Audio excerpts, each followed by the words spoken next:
Welcome to Margins and Mandates, the show where plays, pivots, and pressure-tested leadership take center stage. I'm your host, Jeff Lortz, former operator, advisor, and the founder of the Agile Operator. In this episode, I'm joined by Pam Boiros. Pam is someone who's been ahead of the curve in marketing leadership for decades, and now she's helping companies ride one of the biggest waves of change we've ever seen. Pam has built her career in HR tech, leading marketing teams in companies like Mequilibrium and Skillsoft, and now advising early stage and growth companies through her firm Bridge Marketing Advisors. Pam's also the creator of Marketing AI Jumpstart, a hands-on program that helps B2B marketing teams upskill in generative AI, not just to work faster, but to spark the creativity that brought them into marketing in the first place. In this episode, we talk about AI's real impact in HR and marketing, what leaders need to understand about AI adoption and change management, and why HR leaders might just be the best positioned executives to guide AI transformation. Pam also shares her own ChatGPT lightbulb moment, the future of content in the age of LLMs, and her mission as co-founder of the Women's Applying AI, a new community focused on helping women future-proof their careers in an AI-powered world. Let's get into it. Pam, welcome to Margins and Mandates. Thanks for joining me today. Hey, Jeff, glad to be here. So, when we were talking before, you told me that one of your hobbies is genealogy. Is that something you've been practicing for a while, and how do you learn to become one? Yeah, it's something my grandfather introduced me to probably 20, 25 years ago. It was when I really started to come into it. I think most families you'll find have a genealogist hiding somewhere. But the online tools, I used to do a lot of research with paper documents, microfiche, those kinds of things. But now with tools like Ancestry.com and even some of the DNA services, you can really go a long way. And it's just really kind of Mm. fun to see kind of where we all come from. We're all unique individuals, and just kind of the melting pot, certainly here in the US, of kind of where everybody comes from, and learn some of the stories of some of those people that came before us. Yeah, and you got a pretty famous person in your family tree. Well, I guess if you go back far enough, we all have some famous ancestors. But yes, I am direct descendant of a guy called Deacon John Bridge, who came over Mm. from Essex, England, in the early 1600s to Cambridge, Massachusetts. And there's a statue of him in Cambridge Common. And since I live not too far away from Cambridge, Mass, I periodically go by there and give him a wave. What was he known for? What did he do to deserve a statue? Yeah, well, I think his son and made some money, so wanted to honor his dad. But he Oh, was actually sort of one of the informal founders of Harvard College. okay. He didn't get the credit that John Harvard got, but he was kind of right there along the way. He was an early landowner in Cambridge, and he was a deacon at United First, what is now the First Church of Cambridge, over there in Harvard Square. So a lot of history. We don't have the same kind of history that they have in Europe, but for American history, we have a heck of a lot of it here in the Boston area, as I know you well know. Yeah, we sure do. It's fun. All right, well, let's get into it, Pam. So you're a fractional CMO. You've been in the marketing world your entire career.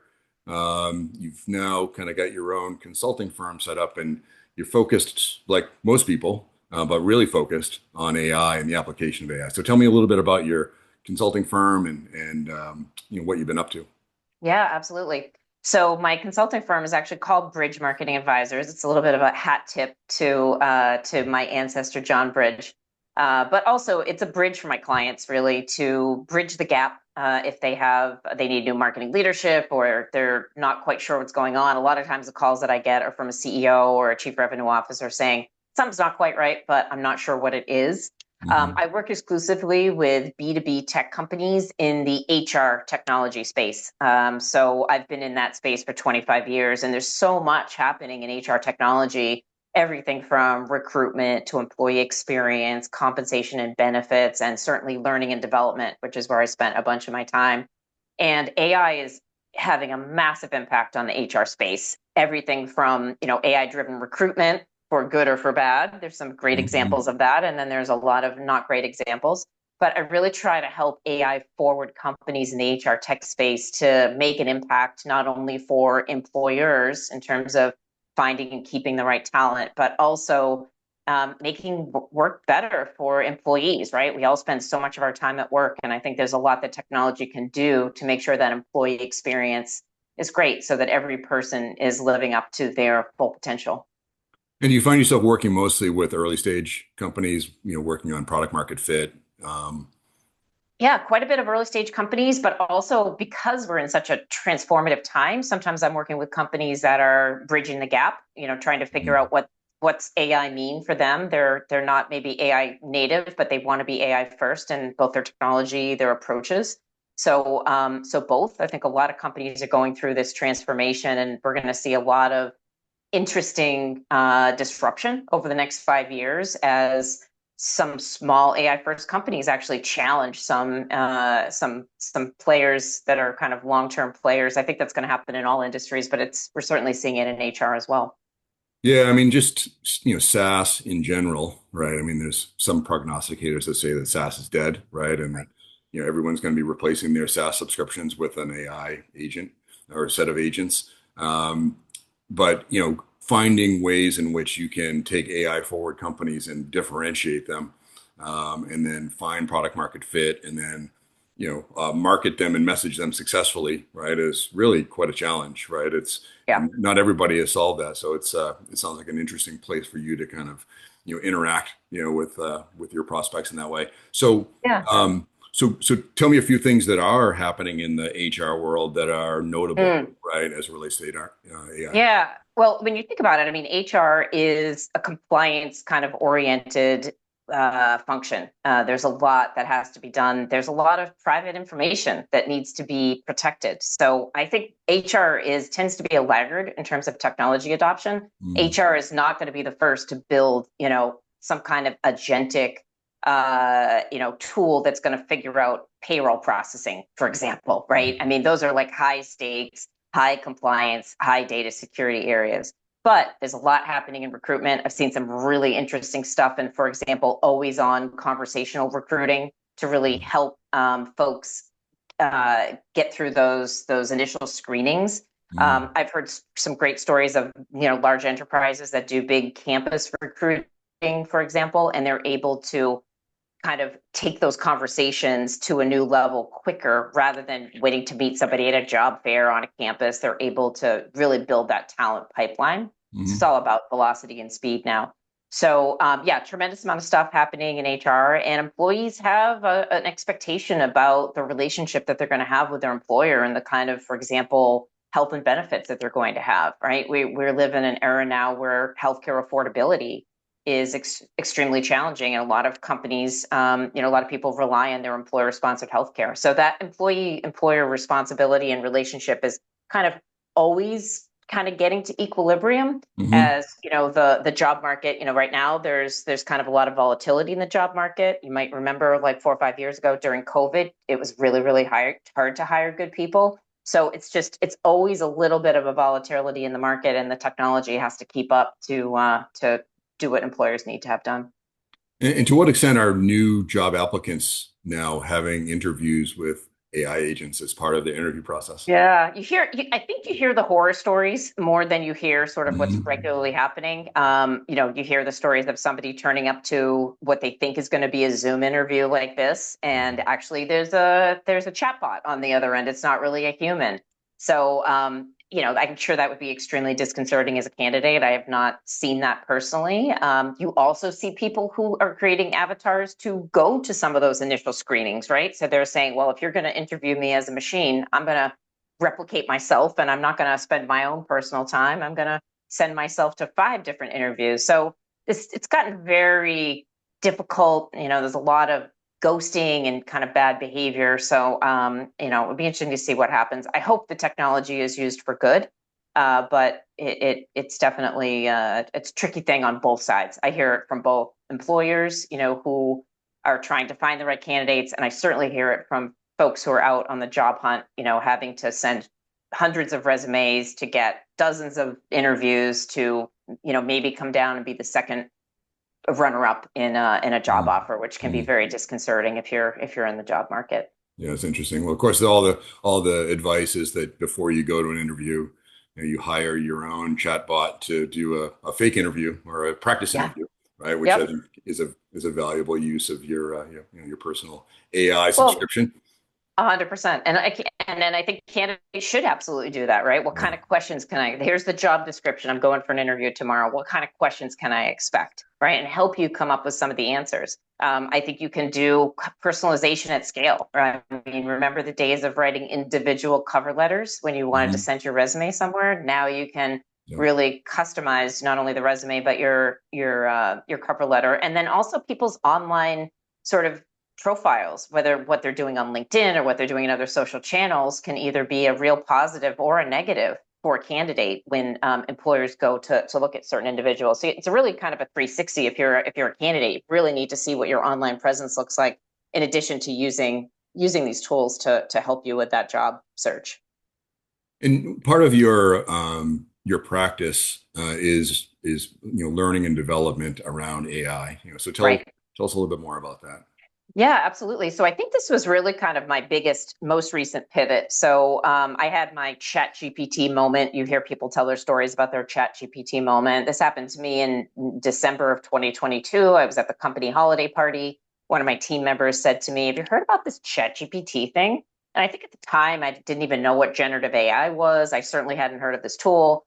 So again, I'm here in Boston. I jump on the T to ride home, and I said, well, let me try this Chat GPT thing. And I think I just asked it some questions about like to create a vacation itinerary. Holidays were coming up. And it spit out this thing. And I said, oh my goodness. I mean, it was one of those light bulb, flash bulb moments, just like the Mhm. first time I saw a World Wide Web page. And I said, this changes everything.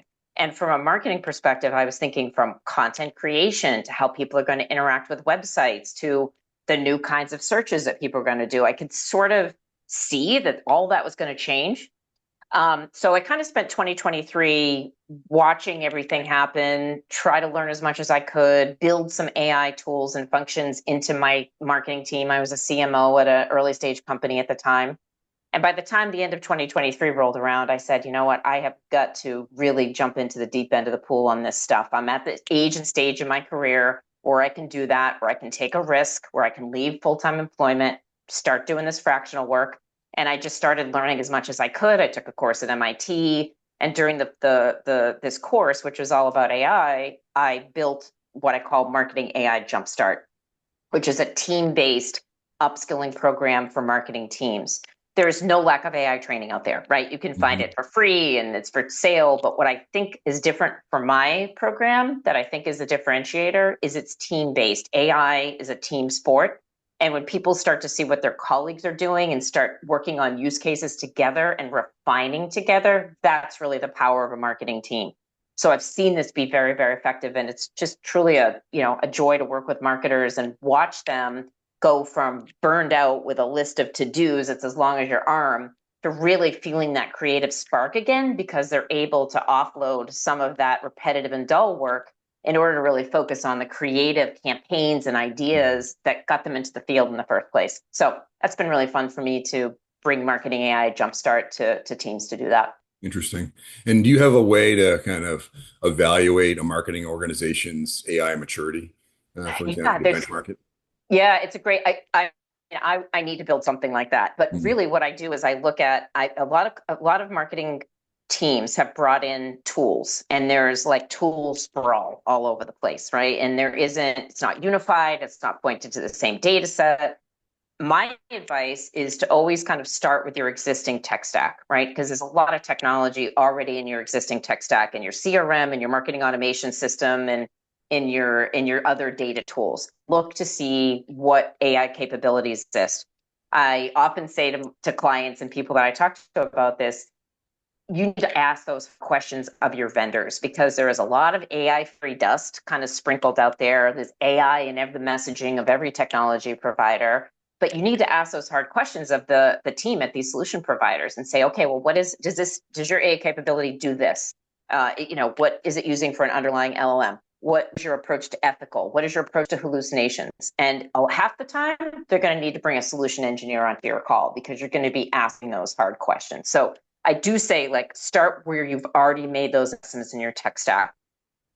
go out from there because a lot of these solution providers, like a HubSpot, for example, which has a huge footprint with a lot of smaller and mid-sized companies, there's a lot that they have in their partner ecosystem that you can leverage that's already integrated and approved by HubSpot. Like, why go out and vet one of the zillions of tools out there? Hmm. So I always advise people to kind of, start with that center point of your existing tech stack, go out from there. And then it's really not about the tools, actually. It is about the behavior change and it's about the mindset, because we've brought a lot of tech into marketing over the past 20 years. This is the first time I've really seen people have a truly emotional response to this concept of AI. They're worried about job loss. They're worried about their identity as a marketer. They're kind of worried about, what does this mean? I identify as a creative and as a writer. This thing turns stuff faster and better than I could ever do it. What does that mean? What's that mean for me? So what I try to encourage people to do is that, like, a marketer equipped with AI skills is going to beat the marketer who doesn't. So you don't want to be Yeah. caught on the wrong side of this transformation. Yeah, no, it's very interesting. And when you look across, the executive team and the boardroom and you look at the different roles on the team, it to me it's really the CMO, right, Yeah, that has to grapple with change management and taking advantage of the opportunity of AI more than any other executive.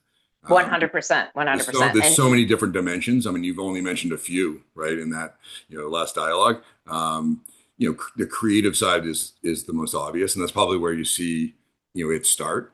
But the ability to do personalization at scale, oh, yes. the tools that can be brought to bear for analyzing intent data and bringing all of that together to really optimize your demand gen strategy, and then just the challenges around messaging your own product, right? If That's right. you're if you're AI forward, right, you're an AI company, it's maybe a little easier. You still have to find differentiation. But if you're trying to integrate AI into an existing story, it's a very difficult challenge sometimes, right, depending upon the provider.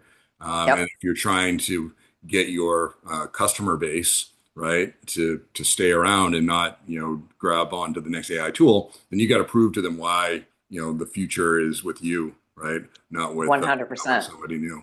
Well, and it's those kind of sentiments that are kind of fueling what you mentioned, which is this death of SaaS, right? Which I don't agree. I don't agree with, but I do think you're going to have to earn. I mean, we always had to sort of earn that customer's business over and over and over again, right? It's not set it and forget it ever. But today there are a lot of other choices that customers have, and including now the option to do it themselves kind of comes back up, right? Because can they build agents that can do stuff? I mean, that's something that we all need to be aware of.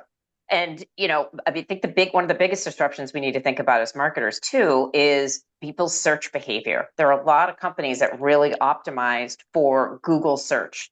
Their whole strategy, their whole content strategy, their whole website strategy was optimized around conversions from Google search. Yes. Google search is taking a nosedive, and people are going to LLMs to search, just like and that's going to be increasing, especially with ChatGPT, GPT-5, which just came out, which is now available to free and paid users. That's going to, I think, drive the acceleration of LLM based search. So you need to know, what do these models know about your brand? What do they think about your brand? Where are they getting the information? It's such a black box, but there are techniques that you can use to optimize your content, and you're going to come up first when the optimal customer searches and finds you. The other thing that's interesting, though, is sales cycles are shorter when people come in through a LLM tool, because they know a little bit more about what they want before they even come to you. So I think that's actually an opportunity for folks.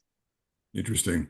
Yeah, there's so many things about that particular change, right, that is challenging. One of which is, changing your content strategy is vital, right? But change it to what, right? Yeah. So I think people are still struggling with understanding, how, what are the things that I need to do to make my content, LLM trainable, I guess is the right term, Yeah. right? It's not really Yep. about SEO anymore. It's how do That's I, right. Well, how and do I get, it's an and, right? Because your websites still have to appeal to humans. They still have to appeal to search engines. Mhm. And now this other thing, right? So it's not like, oh, we can just abandon SEO. It's going to be a while, right? But it's yet another thing. The good thing is most, optimization for LLMs also gives you benefit from an SEO perspective. Yeah. So content is not dead, right? It's No, just it no. has to be optimized in maybe a Yeah. slightly different way. And Well, it's got to be good, right? Because the world now of AI generated content, anybody can create content, and there's a lot of bad content out there. So you want to make sure your content is authentic and valid and all that kind of stuff, because just because you can create more of it doesn't mean it's necessarily going to be better. yeah, yep. No, that's true. I think the accuracy and authenticity, right, is probably the most critical thing, right? So Yeah. even though you can produce a lot of content with AI, it doesn't necessarily mean you're producing better content. It's almost like you Yeah. have to work harder Yeah. than the Well, AI. and one of the things for leaders that I think they need to be aware of is this sort of like AI verification gap. So I'm just putting myself back in my shoes as a marketing leader, or it's same as a sales leader, right? So somebody would create a piece of content and it would come to me for review and approval. And I would spend a bunch of time fixing commas and periods because I can't help it and rewriting the whole thing. And now content would come to somebody like me in that role. It looks perfect. I never have to adjust a comma or an M dash Mhm. ever again. But where is the content coming from? And is the person who produced it giving the critical thinking? Is this in line with our brand? This may be a beautifully written blog post. Does this actually help the buyer on their journey? Is it actually answering questions? Does it align to our brand? And you have to still put that human thinking into it. Yeah. So that AI verification gap now moves the bottleneck not from the creation, but to the review and approval. And that's a step that we can't afford to miss, because the authenticity of our brand is all based on what we're putting out in the marketplace. And that's true for salespeople. If you've got BDRs sending personalized emails to prospects, to marketers like me who, their teams are putting out tons of content in all sorts of formats. So today, if you were, and maybe you are doing this, developing a marketing team from scratch, right? So you have the opportunity, you're first in, right, of the marketing team, and Mm, that's budget, and you need to hire five people. You know, yeah. how do you think about it differently now than you have in the past, both structurally, right, and sort of the types of characteristics of the people that you hire? Such a great question, Jeff. I mean, rarely do you have that opportunity, right? Sometimes if you come into a well-funded startup, you might come in as the first marketing hire and then you're able to build your dream team. I fantasize about that, but it doesn't Mhm. happen that often to us. Usually you come into an existing team, or you're able to, add kind of incrementally. But I think the really huge marketing teams are less going to be the case going forward. I have heard of some really interesting growth companies that have kind of 3 or 4 marketers who are doing the work that 5 years ago would have taken 22 people to do, just because Mhm. all of their workflows are automated and, AI first. Everything from their marketing automation and sequencing to data to content creation. So I think, what I look for, and what I kind of always looked for as a hiring manager, is that curiosity, that agility, the ability to be comfortable with ambiguity. Those things are going to become even more important, because it's not like, are you the master of tool X? Because tool X might be outdated tomorrow. But I Mhm. want to know that you can think, and I want to know that you can connect dots, and I want to know that you're interested in our industry and you understand our buyer, or you're willing to learn about them. So the first hire that I would typically make in a role like that as a new CMO is what I would kind of call a utility player, but a growth marketer. But somebody who is really comfortable with digital and offline, Mhm. can just as easily do digital demand gen as spin up an executive dinner, and, kind of augment that. I do think, a really good creative person is important, but somebody who can span from graphic design to branding, but also is comfortable with video and audio, which again is easier to get now because of those tools. I think that's really important. To me, customer marketing is so important. And in early Mhm. days, you might not have enough customers, but being able to tell that story, because the most authentic marketing is when your customer is telling the story of their success, right? Everybody today is who's a prospect, their mindset is not FOMO, fear of missing out. It's FOMO, fear of messing up. So we have Mhm. to convey very early on as a brand that you can trust us. We know what we're doing. You're not going to look bad if you hire us, and we've done this for people like you before. And there's lots of ways you can convey that. So somebody who can get those authentic customer stories out would be, so again, that would be a team of 4. And I think a team like that can take a company easily to be a 50 million ARR type company. Yeah, and as the company scales, you really don't have to scale that team, Yeah, that's dramatically, right. right? So if you have that baseline set, but finding those people um, is hard. To some extent you can grow them, but really some Yeah, of those core attributes that you talked about, resourcefulness and curiosity and creativity, those are inherent, right? So you've got to be able to yeah. suss that out somehow in the interview process. Yeah, I think being a leader is just as hard as ever before, right? You might have all these tools. You got to help people with the digital adoption of these tools, but you've really got to be able to nurture those human side too. And that's always been the trick of great management and great leadership. What's the biggest thing that HR leaders fear as it relates to AI? I mean, they're risk managers basically. Yeah, what are the risks that they're managing? I think it's a great question. And again, HR should really be at the forefront of this driving this innovation. Because if you're going to have to rethink job roles, if you're going to have to do massive reskilling and upskilling, if you're going to have to, think about potentially downsizing and doing that in a humane and fair way, I think, HR has been talking about having a seat at the table for a really long time.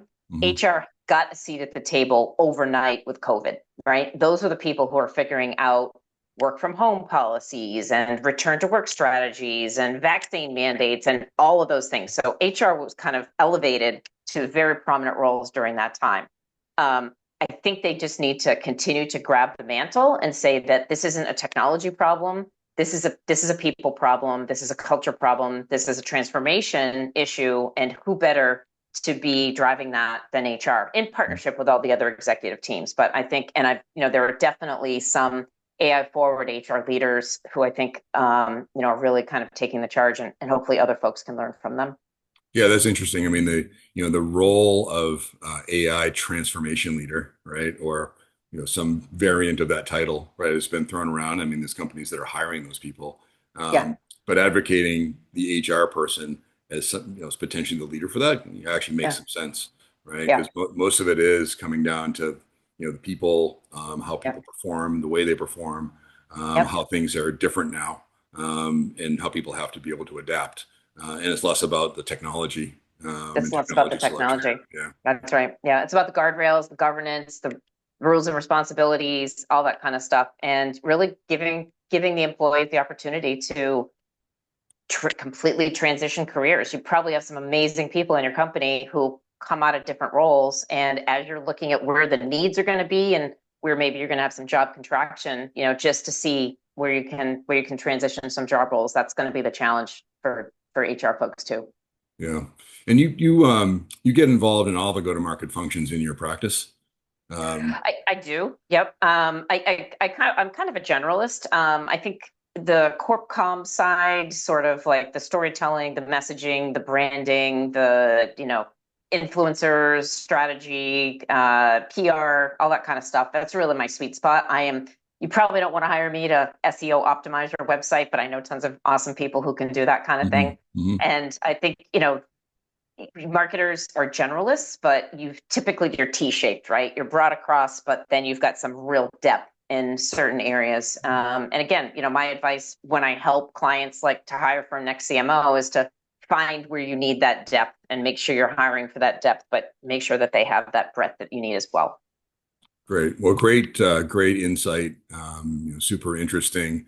It's when you first met ChatGPT to today, Yeah. it's the world has changed so dramatically, and to stay caught up, right, on the opportunity is a daily function, right? It's because it's changing so fast. You can't rest on your laurels. If you think you know something, a week later you don't anymore. 100%. I mean, Yeah. you gotta read and listen and and Mhm. and pay attention to different things. It can feel overwhelming. You need to be hands on the keyboard trying these tools out. You need everybody that I talk to. I'm like, what are you doing? What are some of your use cases? What are you seeing as a good tool? I mean, I ask those questions all the time to the people in my network. And it's part of the reason why I got involved in this organization that we're launching actually in September, Jeff, called Women Applying AI. And we know AI is affecting job roles and across the board. But the stat that really inspired me to get involved in this organization, I'm one of the co-founders, is 79% of women in working women today are in roles that are highly likely to be disrupted by generative AI. That is really just the strides that women have made in white collar work over the last 40 years, but also some of the traditional, sometimes it's called pink collar work, but women have often been in administrative, clerical, customer service, those kinds of roles. And those roles are being disrupted at a higher rate because it's more repetitive tasks. So I think women need to be future-proofed and they need to get familiar with these tools. They can't just say, oh, that's a tech thing. I'm not good at tech. You have to be AI curious. You have to explore. So that's why we've created Women Applying AI, and it's a community. We're inviting people of all stripes, and including allies who are sympathetic to our mission. And again, we're launching in September. So Women Applying AI, I encourage people to check out our website and see if it might be a good resource for them.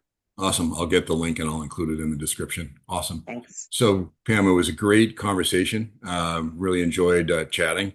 I look forward to hearing about your nonprofit as it comes alive, and maybe have you back on the pod again to talk about it. Sounds great, Jeff. Thanks for the opportunity. Really appreciate talking to you today. Thank you.